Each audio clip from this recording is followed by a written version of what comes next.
Welcome to the Mindful Return podcast. I'm Kelly Tuttle, a retired neurology nurse practitioner and brain injury survivor. Together, we'll explore practical tools and real stories to help you rebuild focus, confidence, and a meaningful life after a brain injury. Hello and welcome back to the Mindful Return. Thank you so much for joining me. Today in this episode, I'm going to be talking about symptoms like dizziness. And I certainly had my symptoms of dizziness after my brain injury. And I'm wondering if you too have suffered from dizziness or feeling unsteady on your feet after a brain injury, my listeners. So what I'm going to do is start off with just a list of symptoms to take to your brain injury specialist. So if you do have symptoms of dizziness, lightheadedness, or feeling disoriented, these are common after a brain injury. Some people report the sensation of floating, not feeling grounded. Vertigo, that's kind of like when the room spins on you. Problems with balance, problems with coordination, knocking things over, walking into walls, feeling unsteady, bumping into people or objects, and disequilibrium. Those are some of the symptoms that you can experience after a concussion. And these symptoms can come and go, or they can persist. These symptoms can be bothersome for some and quite debilitating for others, making driving and exercising difficult. And then in addition to those symptoms that originate from the brain injury, you could have other issues that you sustained with your brain injury, such as any neck injuries to the ears, eyes, legs, feet. This can all worsen your sense of steadiness. And for some people, this can last just a few weeks, and others, it can last a lifetime. So dizziness can occur when you turn your head quickly, and some people may feel dizzy when tracking objects with their eyes. So you'll feel dizzy while you're in a car or when you're watching things like action shows or movies. Grocery stores are the worst at aggravating these symptoms with their fluorescent lights, their annoying music, and the aisles, just kind of the way the aisles are, and with the shelving on the side can cause difficulty for the brain to process what it's seeing, and then that can make you feel dizzy or overwhelmed. So experts have said that usually individuals who experience dizziness after a brain injury, the dizziness will resolve within 6 to 8 weeks. However, like I said, even for me, my symptoms have persisted for years. The sussing out these symptoms can be difficult for you and your provider. There's lots of things that can cause dizziness, not only just from your brain injury, but when you go to your doctor or your providers and you say, I have dizziness, it's really, in the medical community, considered a nonspecific symptom, meaning that it can be caused by so much. And so then it can be difficult to figure out where the symptom is coming from. So your brain determines your position in the world by utilizing several sensory pathways, including your vision, the balance organs in your inner ear, and the receptors in your neck and feet. Additional injuries to the back of the head or the neck can harm the brainstem and the cerebellum, which is also responsible for controlling balance and movement. So before your brain injury, all these worked together in harmony, functioning together quite well. However, after a brain injury, the connections can be disrupted. And as a result, they may compete for your brain's attention rather than providing a cohesive flow of information. The other thing is that these symptoms, oh my gosh, I can't talk. Okay. The other thing is that these systems also require a lot of energy to function. And that is energy that you in your brain may not have to offer. And if you have an energy deficit after your brain injury, fatigue and so forth will make your symptoms worse. Or if, like, for instance, if you overdo it, or you have a headache, or you have some emotional stress in your life, that's going to exacerbate your brain injury symptoms of dizziness and feeling off kilter on your own feet. So when you feel dizzy or off and not so steady, this is the time to take it easy until your symptoms resolve.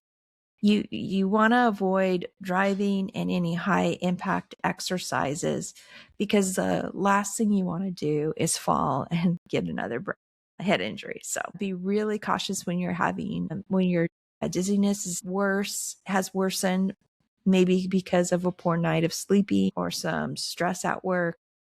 Really just take that time to listen to that symptom, listen to your brain. These symptoms are a way of your brain communicating to you what it needs. This is not the time to ignore symptoms and push through.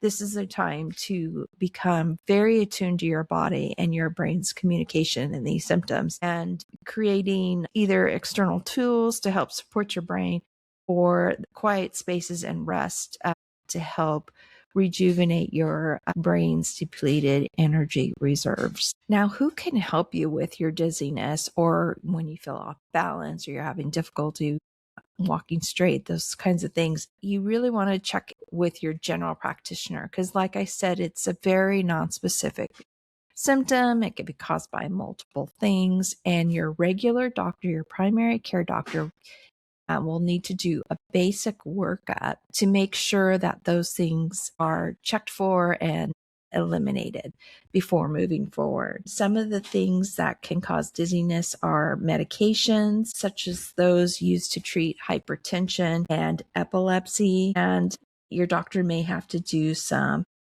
basic labs to make sure that you don't have issues with your thyroid, that they screen you for diabetes, make sure that you're not anemic.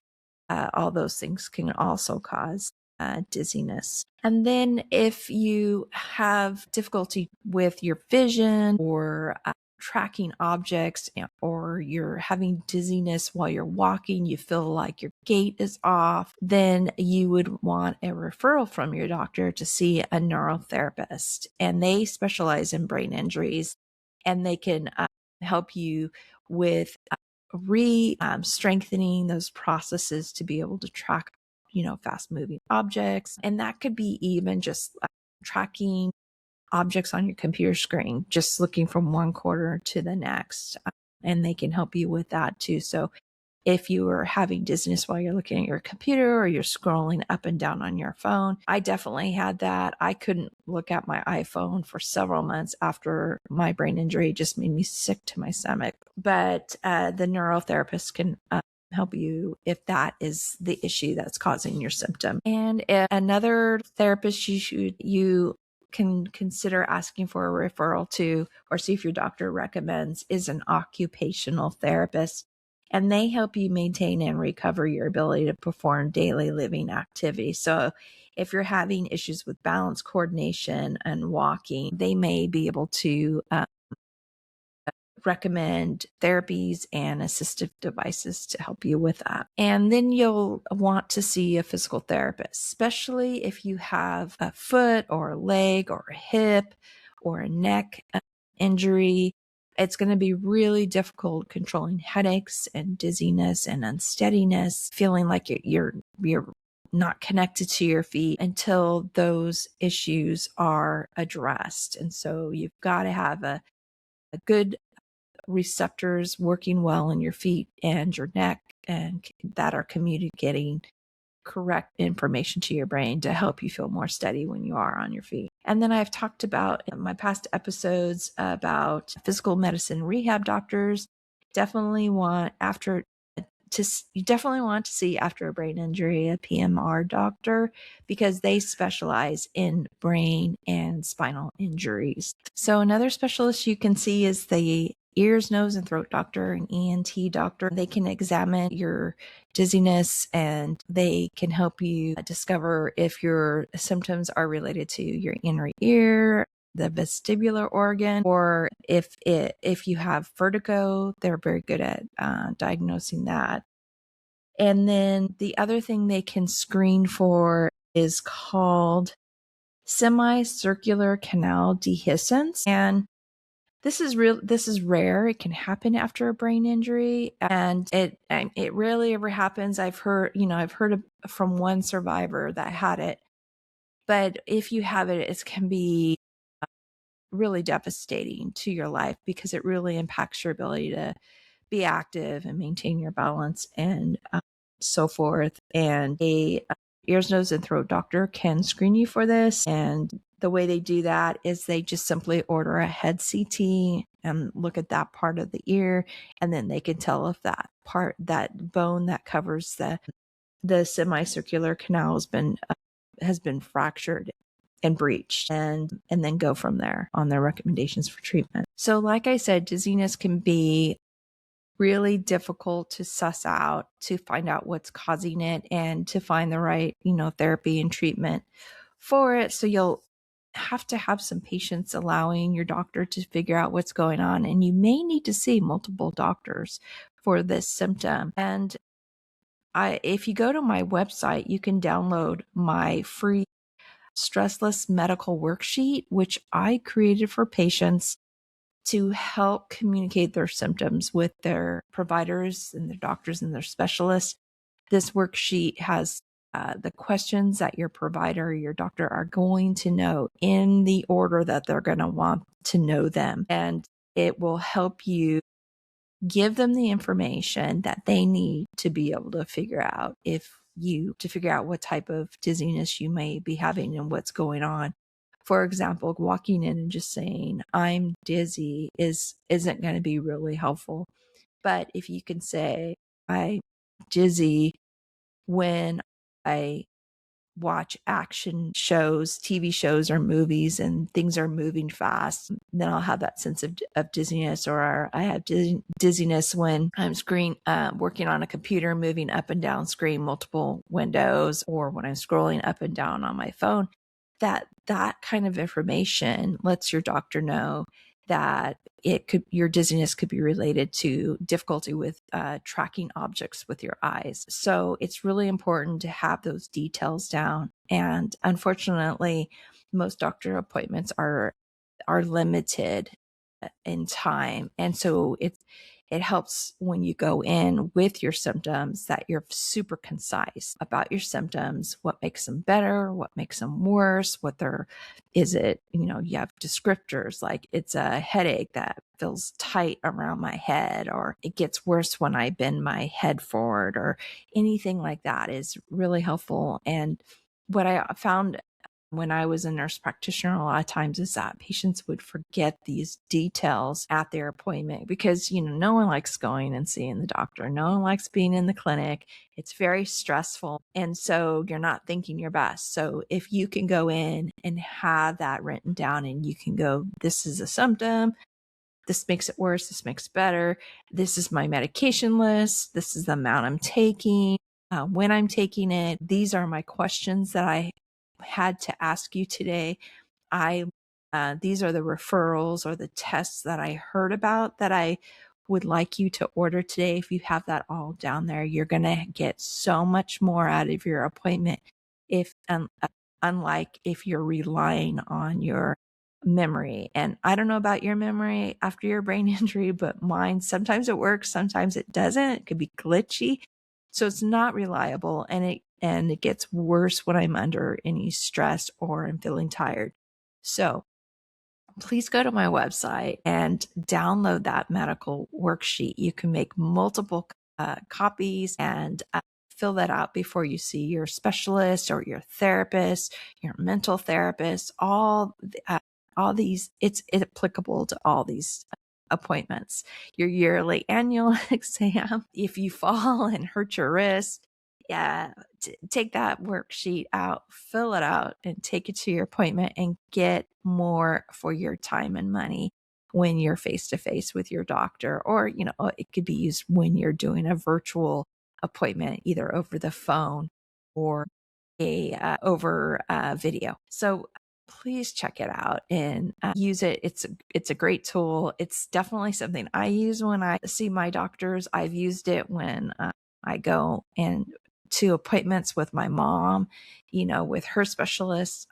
I ask all the questions, I fill it out, and then it's all written down, and you can keep what you said with you to reflect on if you forget, like, did I tell my doctor this? And then it has spaces on it that you can write, like, your doctor's recommendation the next time you're supposed to follow up, all of that. Because your appointment, there's tons of information your doctor's going to want to share to you, but they are limited in the time that they can spend with you. And so creating your own record is a great way to take control of your recovery and your brain's health. So I definitely recommend you check out that worksheet. And if you want, you can share it with your friends and family. I don't mind. It's a tool out there to help you and others better communicate with your doctors and your nurse practitioners and your physician assistants and so forth, your surgeon, whoever you're having to see at the time. So go to my website, kellytuttle.org, and check out that form, and you can check out my book and what I have on my website too. But if the information on this podcast, if you've liked it, you want to continue to hear more, please hit the follow button and like and subscribe and leave me a review. I'd love to hear from my listeners. So take care, get better, get stronger. You've been listening to the Mindful Return podcast with me, Kelly Tuttle. Subscribe wherever you listen and head to kellytuttle.org for brain injury recovery tools, free resources, and inspiration to help you return to work with confidence and hope.